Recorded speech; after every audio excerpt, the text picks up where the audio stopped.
है जो धार्मिक न्यास परिषद के द्वारा किया जाने वाला है, जिससे सनातन धर्मावलंबियों को राहत मिलेगी और हिंदू धर्म प्रसार में फायदा।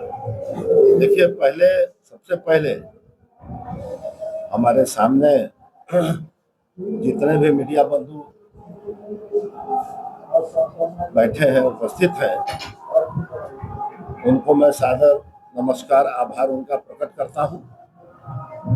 और इस गौतम इंस्टीट्यूट ऑफ एजुकेशन के कर्ता धर्ता श्री कुंतल जी का आभार व्यक्त करता हूं। उन्होंने मुझे यहाँ इनवाइट किया। मूलतः शिक्षाविद होने के नाते मैं ऐसे पटना यूनिवर्सिटी में जियोलॉजी में एसोसिएट प्रोफेसर और अभी धार्मिक न्यास परिषद के अध्यक्ष के नाते जब से दायित्व मिला है, तो हम लोग को एक स्पेशल लीव मिलती है यूनिवर्सिटी से। आपने बड़ा अच्छा अभी प्रश्न किया कि धार्मिक न्यास की वैसी कौन कौन सी प्राथमिकता है जिनसे आम जनमानस प्रभावित हो। देखिए, 1950 में मंदिरों और मठों के संपत्तियों के संरक्षण हेतु और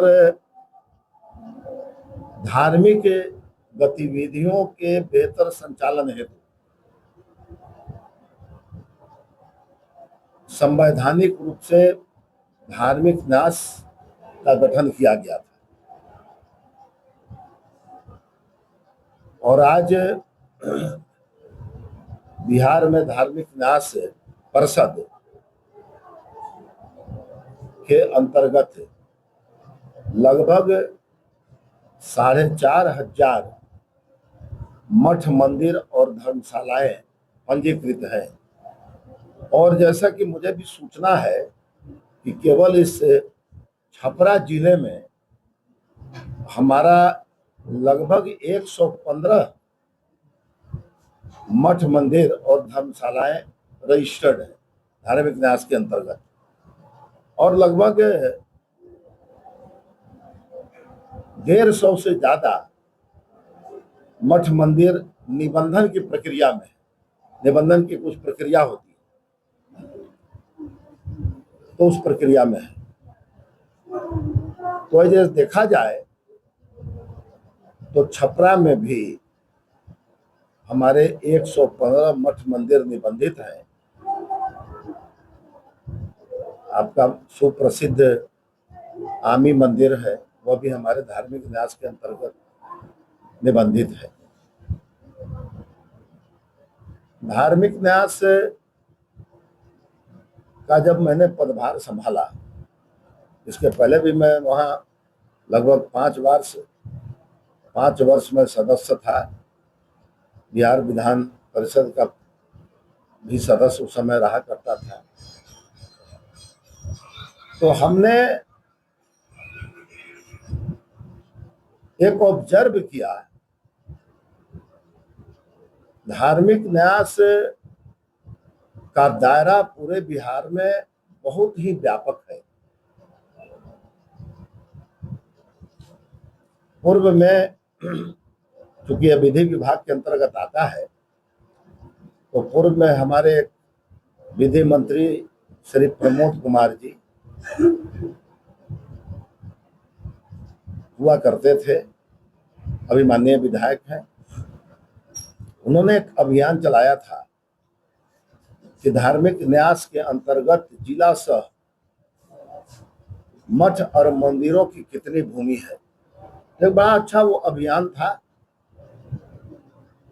और जहां तक सूचना है कि लगभग पूरे बिहार में धार्मिक न्यास के अंतर्गत मठ, मंदिरों और धर्मशालाओं की लगभग 30,000 एकड़ जमीन है। तो हम निकट भविष्य में जिला से उसकी डायरेक्टरी बनाने जा रहे हैं। अब आप पूछेंगे क्यों बनाने जा रहे हैं, तो बहुत सी ऐसी रिपोर्ट आती है, नित आती है, किसी मठ का जमीन किसी ने कब्जा कर लिया, किसी मंदिर के जमीन को लोगों ने बेच दिया। तो सबसे पहले हम लोगों ने एक विचार किया कि जो ऐसे हमारे सम्मानित पूर्वज जिन्होंने अपने संपत्तियों को दान कर दिया, जिन्होंने अपने संपत्ति को दान किया, तो कितने महान वो होंगे। समाज के लिए उन्होंने दान किया, धर्म के लिए दान किया, सनातन धर्म के प्रचार और प्रसार के लिए दान किया, आम जनता के लिए दान किया।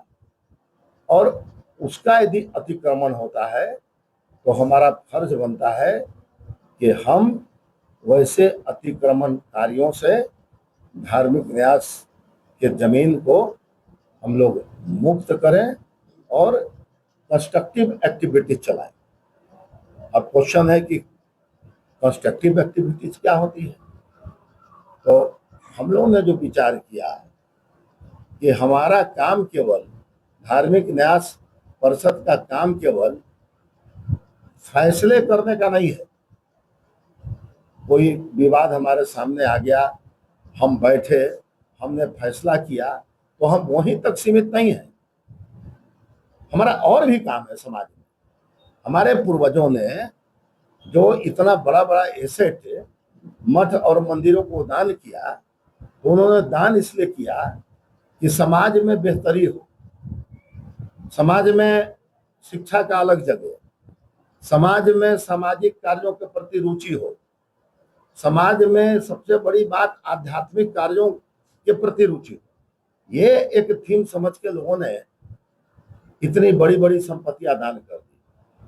तो हम लोगों ने भी कुछ विचार किया कि भाई कम से कम 4 प्रमुख विषयों को धार्मिक न्यास परिषद लेगा।